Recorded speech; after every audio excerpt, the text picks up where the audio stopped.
Astronauts to the moon.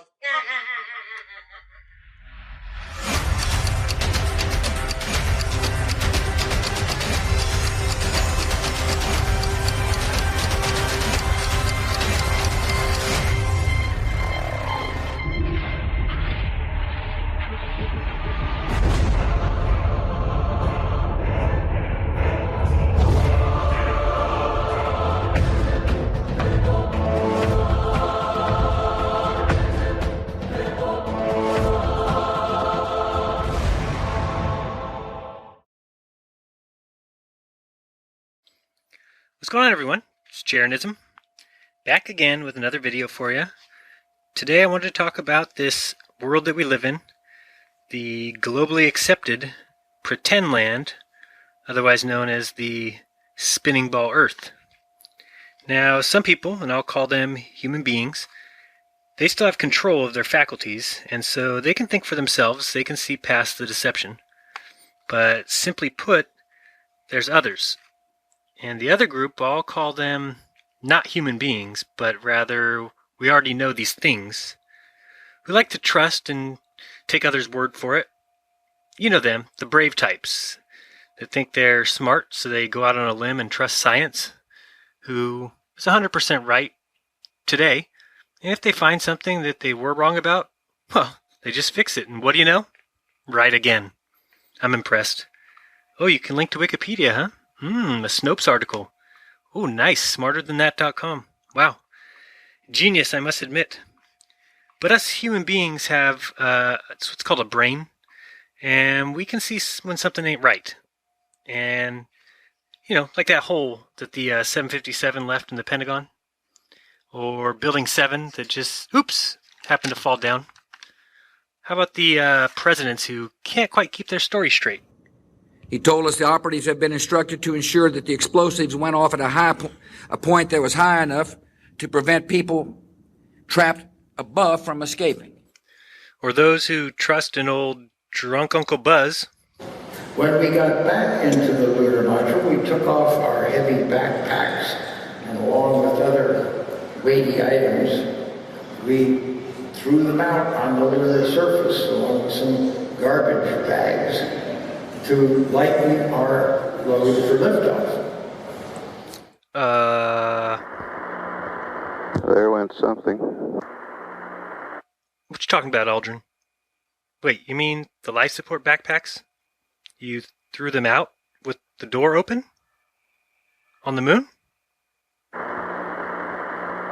Looked like a portable life support system. Oh. Yeah, well, I guess who needs that, right? No one's ever taken off from the surface of the moon before. You got this. Just repressurize the LEM.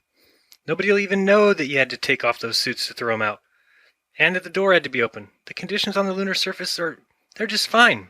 Science will come up with some crazy excuse or story, and then just call it science.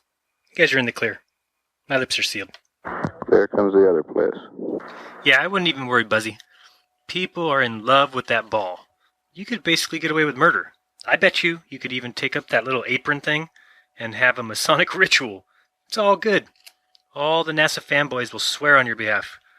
You're an idiot if you don't think we landed on the moon. You're a knob end if you even question it. The Earth is spherical. Someone told you. The seismometer recorded both the impacts of those portable life support systems. Yeah, and we know how important being cool is, right? But it means you gotta make excuses for this. Yeah, that's real. For those of you who still buy this stuff,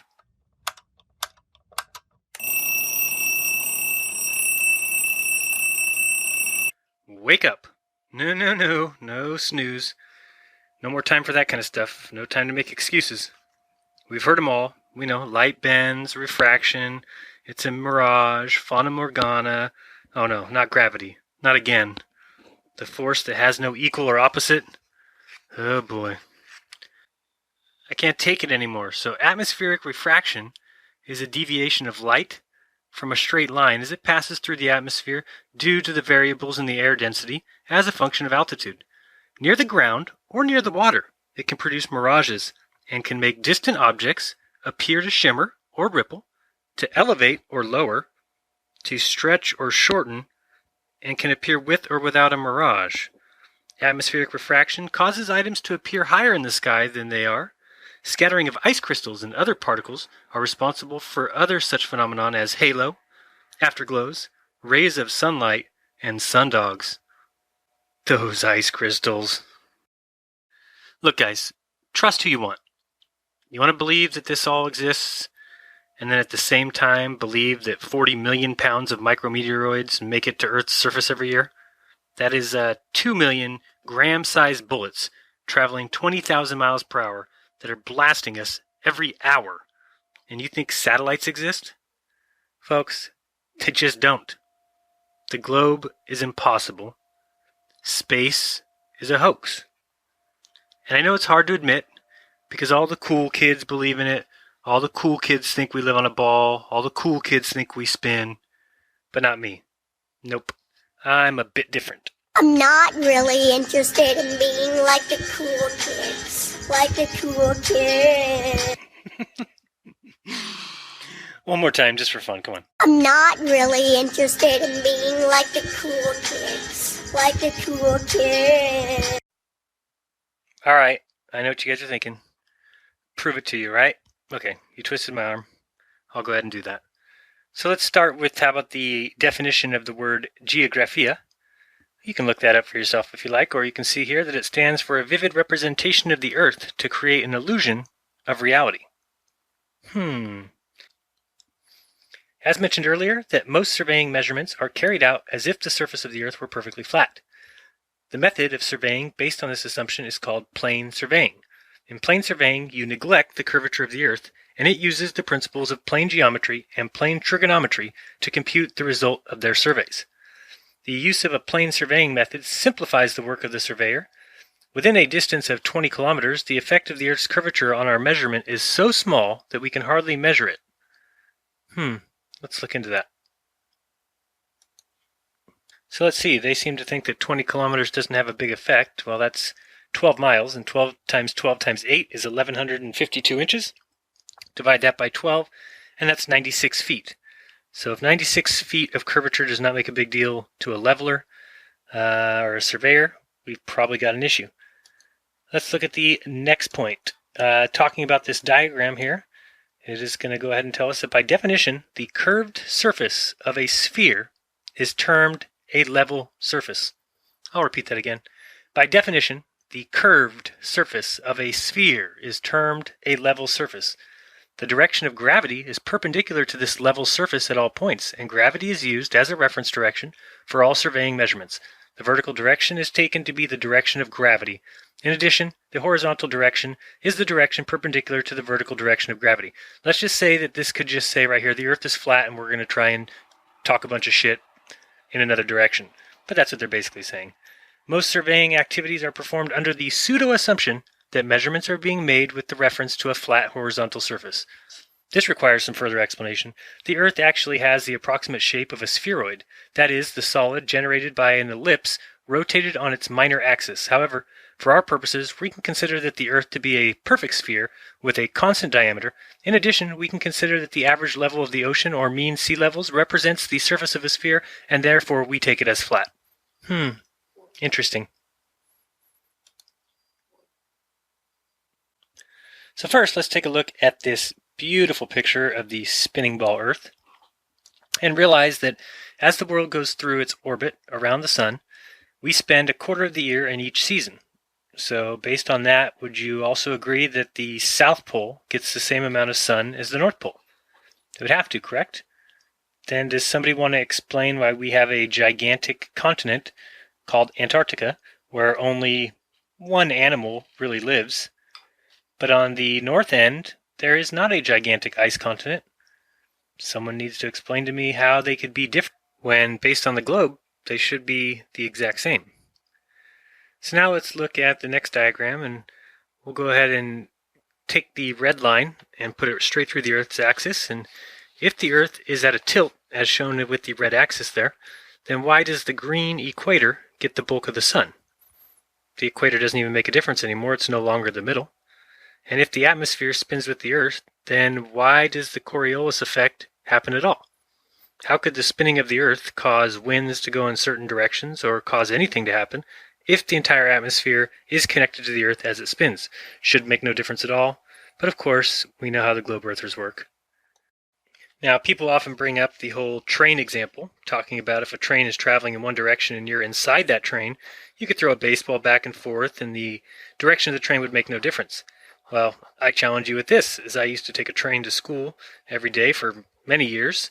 If you were to get on that train and run in the direction that the train is traveling, do you think that that is easier or harder to do than if you were at the other side of the train and tried to run against the way the train is traveling? Well, if you've never done it before, I will tell you it is certainly much different to run in the direction the train is traveling. Therefore, when you're on Earth, if you're running in the direction to the east towards the spinature of the Earth, you should not be able to stop, turn around, and run the other direction at the exact same speed, or even with no resistance, and that's exactly what happens on Earth. So that brings us to our next little diagram here. As we go through space around the Sun, the elliptical orbit causes a change in speeds, yet we don't feel it, meaning that when that Earth turns the corner, it's got to change speed. That's how the laws of momentum work, but we don't feel it. Do you feel any rotation? How about an orbit? Do you feel that you're in a 66,000 mile per hour orbit? How about any speed? Do you feel that speed? Nope. How about these red lines shown on the screen? Do you feel like you are swinging down and then back up on the spinning Earth? Down and then back up? Didn't think so. Let's go on to the next one. A lot of people ask, how does the analemma work as far as the flat Earth goes? And let's take a look first at this planetarium software and show you what that actually is. If you see me changing the months here, you'll see that the sun goes through a little infinity symbol in the sky, and I am actually standing at the equator and looking directly west. And in a second I'll show you as I spin around and look south and then north that I've got both the celestial north and celestial south at the two ends. You'll see here we're on the equator, and that's what makes that analemma figure 8. Actually makes that from all over the Earth, but to get that one right at the west or the east, you'd have to be at this spot. So you'll see I'm looking at the celestial north from there, where the stars rotate counterclockwise. And we'll spin around here and look at the south, and looking at the celestial south, and you'll see that the stars spin clockwise. So that's what gives us that figure 8 kind of motion. But the same thing happens on the flat Earth, so we can see that here. So you'll see here, this guy is looking up in the sky, and because the sun goes around the flat Earth, starting with the Tropic of Capricorn, moving to the equator, then the Tropic of Cancer, then back to the equator, then back to the tropic in the middle, it keeps its figure 8 motion if you're standing like he is, looking to the east. So same thing that we just saw. Now also, many people ask from this point, can you explain the stars? Well, yes. If you look up, you'll see he's now looking north, looking at the Polaris star and watching the stars as they rotate counterclockwise. And if he just turned around and looked the other direction, you could see him looking at the Crux constellation, looking south, where the stars rotate clockwise. So that's how we take care of that one. Here's just another program. This is at nullearth.com. And you can see by just picking something, I think here we're looking at the air temperature at a height of 70 mph, and you'll see it just kind of, it's a little bit iffy. Doesn't really look like it makes a lot of sense on the globe. I guess it could make a little sense. We'll spin it here and give it more of a tilt like the Earth has. And you'll see it just kind of gets stagnant there in the middle. Doesn't make a lot of sense. Let's try the flat Earth, see if it's any different. And you'll see there something that makes a lot more sense. You've got all of the outside going in unison around the edges, and you've got the middle that stays stagnant right there where the sun and moon go. Now we're going to try something else here. We're going to look at the ocean currents. And are we looking at waves? Waves. First we're looking at the globe. So you'll see here that doesn't make a lot of sense. It has nothing to do with the curvature, which we already know is at the axis, which, look at that red line, that's way up top. Doesn't make a lot of sense that that would have much to do with the spin. The waves are kind of going every which way. We got that high red area up there. Let's see if the flat Earth makes more sense. You tell me what you think. Does that look like it makes more sense that the water is very cold and moving in all one direction on the outside, and then on the inside we've got the exact track of the sun and moon keeping the water warm and keeping it moving in that clockwise rotation? Gives you an idea of where they got the idea of a analog watch, doesn't it? Same exact thing as the flat Earth, with the sun and moon moving, you guessed it, clockwise. Now we're going to look at the air temperature, and I believe we're going to stay on the surface here. So we're looking at the surface air temperature. We're adding some cloud cover. Looking at the globe, you'll see that makes no sense at all. Simply clouds going every which way. In fact, I see something breaking the Coriolis effect there. You'll see something clearly underneath the equator that is going in the opposite direction that it's supposed to. But you know, those things can't happen. Scientifically proven. Science. Tested. Fact. Well, let's try and see if the flat Earth makes any more sense as far as the cloud cover goes. Pop over to that AE, take a look at that.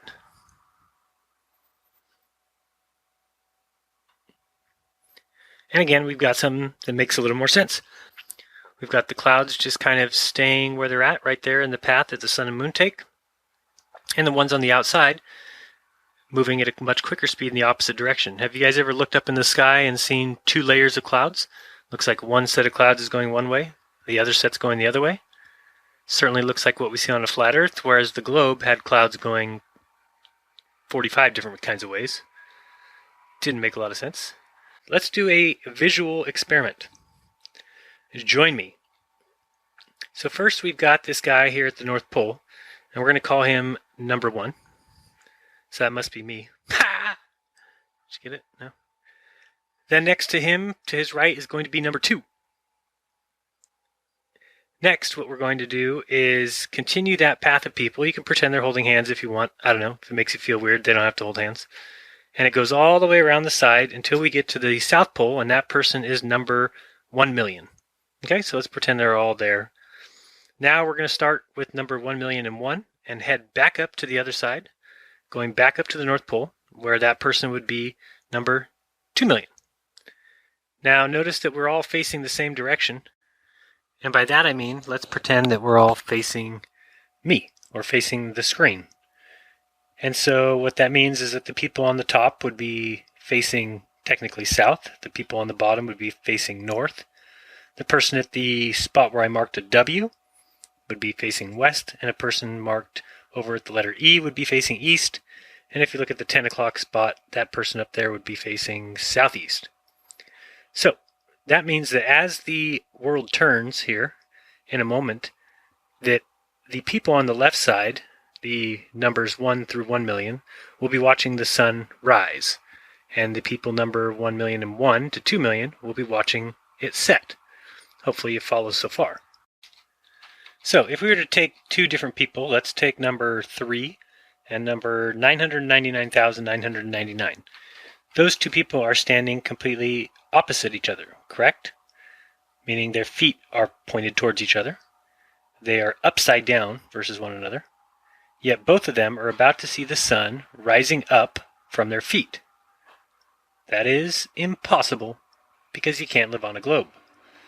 Another thing is you can see that the people on the left side, as they turn towards the sun, would be kind of climbing a hill, like that first green arrow on your left, and now think that the people on the back side of the globe, as it rotated away and they watched the sun set, it'd be the equivalent, as you see in the lower left there, of a person falling away from the sun.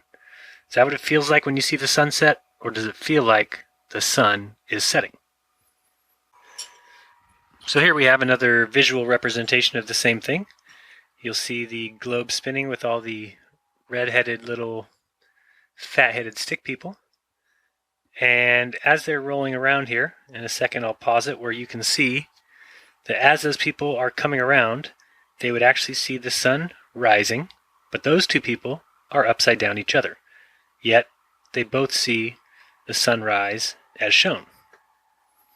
That is impossible. In fact, you should see at times the sun rising from your right side or from your left side. Want to see? So first you can see how by spinning kind of head over heels here, you would see how the sun would rise from your perspective. But why doesn't anybody understand when we spin left to right, why wouldn't we see this phenomenon of the actual light spinning, or the sun, entering our frame of view from the left and exiting the right?